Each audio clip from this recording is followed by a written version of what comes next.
we have to talk about JDG. This team is so good, not only individually, but also as a team. It's really incredible. You can see this all the time in their matches, but this match was not an exception against BLG. And yeah, I wanted to show you some little things they do. They, like all the single players, they all look out for each other, and they do little things that help each other quite a lot. So the first instance of this we see quite a bit later. We can go like really quickly through this game. The first things are not really that important. Generally on the draft, we can see this is the kind of draft you win in 25 minutes and the game is done, or you lose. They have no scaling, but they have insane lane progress on the side lanes, and then they have the Vex who can join the teamfights really quickly, or the skirmishes. So they really want to play high tempo, really fast, and get dragons in like 23, 24 minutes, and then the game is done. That's how they want to play. And yeah, we can see JDG is totally capable of doing this. And yeah, we are going to see how. The first thing that's really interesting is right here. And BLG on lands an incredible hook, really incredible.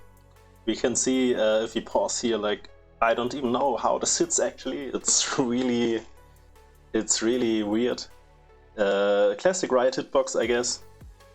But somehow it hits Ruler, and he has to flash. And now BLG has maybe an opening to do something in the spot lane that they usually don't have. That's also why Vi is here already. And JDG of course knows this, so they play really careful. Like right now it's really difficult for them because this wave, they really want to push this wave in. There's no way that they can stay this, let the wave stay like this, because then it just freezes here and they lose all of their advantage that they have. So this is really not a big problem. And the thing is, Jarvan is topside because he has to cycle his camps and he has to clear from top to bot at this point, so he can't really help them. So if we go forward a little bit, we can see Knight pushes in the wave and he moves bot. He moves bot side just so they can push this wave in. This is something a lot of mid laners they won't do. Like at this point, a lot of mid laners, what they do is they push the wave, they recall maybe for an item, or like they try to get a plating, like something like this. But he goes bot side, he hovers the lane, and this allows him to push. If something happens, he can ult and he can join really quickly. So they can push the wave in now, and this is like a really simple thing, but not all mid laners would do this. Not all mid laners would do this. So this is really smart by Knight. Maybe something you wouldn't notice normally, because usually, like if he doesn't do this, they can't push the wave in, because Vayu can come and then they just die. Or at least Ruler dies. So really good by Knight. We can go forward a little bit. It's still a hot point right now, or a hot spot, because of course really clean hook here by Ruler actually.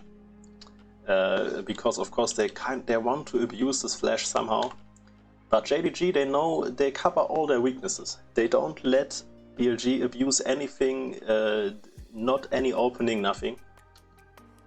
So they are aware of that. Really clean dodge by Ruler here. It's really insane actually. So calm, so collected. And yeah, they are instantly there to respond. Kanavi actually, he plays this as terrible as you can. Like he misses everything, it's really bad, but they still win because their champions are so much stronger in the skirmish. And yeah, they completely wiped them at this point. It's already a big advantage. Because they cover for their bot lane all the time at the right times. And we can even see here what 369 does. Even he rotates to mid lane. If this is a prolonged skirmish or it goes really long, he can even join and they have a man advantage even.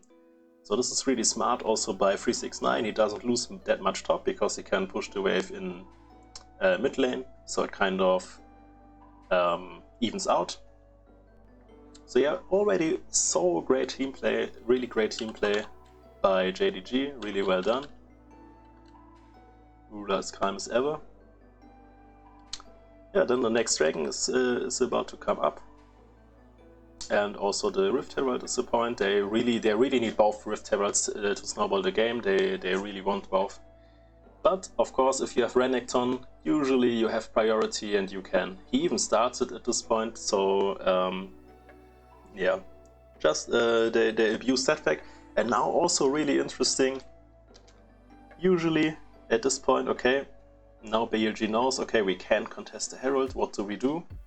Let's try to claim this part of the map here, this bottom part, and make life miserable for the Kalista. So they do exactly that, they ward everything and they threaten a dive. But also already here we can see Missing is completely aware. Some teams or some players, maybe they would go like this or like this.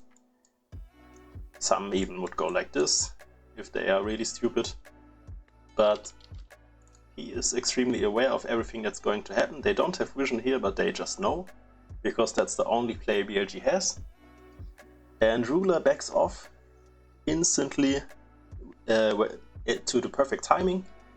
And now this is also really insane actually. Missing predicts that Blitzcrank can wait there, maybe even with the Y. They probably think Y is there too. And blindly fires the skill shot there. That's also why 90 TPs, because they expect Y to be there as well. So they read them like a book. They read everything BLG wants to do. So again, really well done. Again, really well done.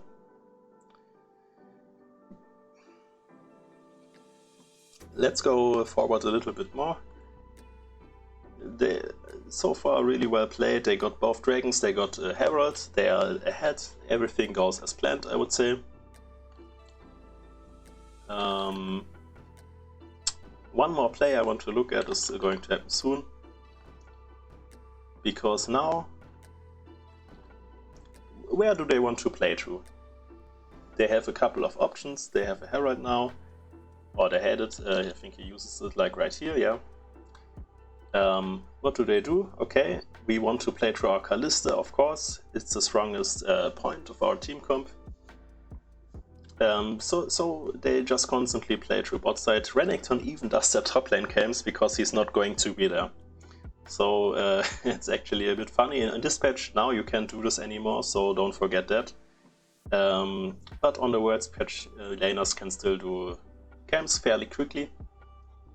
So they hover constantly, they threaten a dive, they want to make it really hard for Kai'Sa to play the game at this point. And yeah, but it's not really something they can do at this timer. But we will see, they will look at it, they will look for it again, like right now. Vex, as I said, they can join really easily, push his wave in like 2 seconds, Jarvan constantly hovering, and they are already here. So they go for it, so they play really high tempo, they play really aggressive, they go for it every time, and they don't really give BLG time to breathe. So here BLG responds and they just move out quickly. They move out really calmly, Kalista ults, everything is fine. And they get Talia TP, they get Talia ult, and now it's even harder to respond for BLG, because they don't have these global tools. 369 again anticipates everything and is already moving to mid lane, or moved through mid lane from top lane. And now some teams, they will just be fine with that. Oh, we got the 2TP, we got the ult, let's play for the objectives. JDG doesn't do that. They go again and they keep the pressure up. They know they can't lose a skirmish at this point. They have much stronger champions for these kind of fights. And also, like, really 369, so good. He pushed the wave in mid lane. We can see that here. And Aatrox has to respond, so he pushed the wave. And then he's much quicker. Okay, that looks kind of awkward, whatever. You get the point. Aatrox has to respond to the wave. And 369 is there much quicker. And they even have a man advantage. So, unwinnable fight for BLG and nothing really they can do. And yeah, at this point, to be honest, the game is kind of over. This is too much of a lead now. We can go forward a little bit and see. They have like 5k gold lead now at Oh, 4K at like 16 minutes, which is really a lot. Yeah, next rank fight we can see, we can go over this at last. BLG has tempo advantage, so they started and they try with Talia wall and like burst and try to get it to stall out the game, which was something they would have to aim at. But yeah, it doesn't work. JDG is in time and they have to back off, because if they fight straight up, they just lose. And they also know that. That's why also they don't really commit here as well. But yeah, fight still happens and they lose because they just have the champions. The champions are just not capable. And also here it's if you look at Ruler, it's so well how he fights. It's really great. He just perfectly DPSs on the edge of the team fight all the time. We can really see this here. He goes like around this kind of circle and just perfectly gets DPS and can't be touched. It's really nice.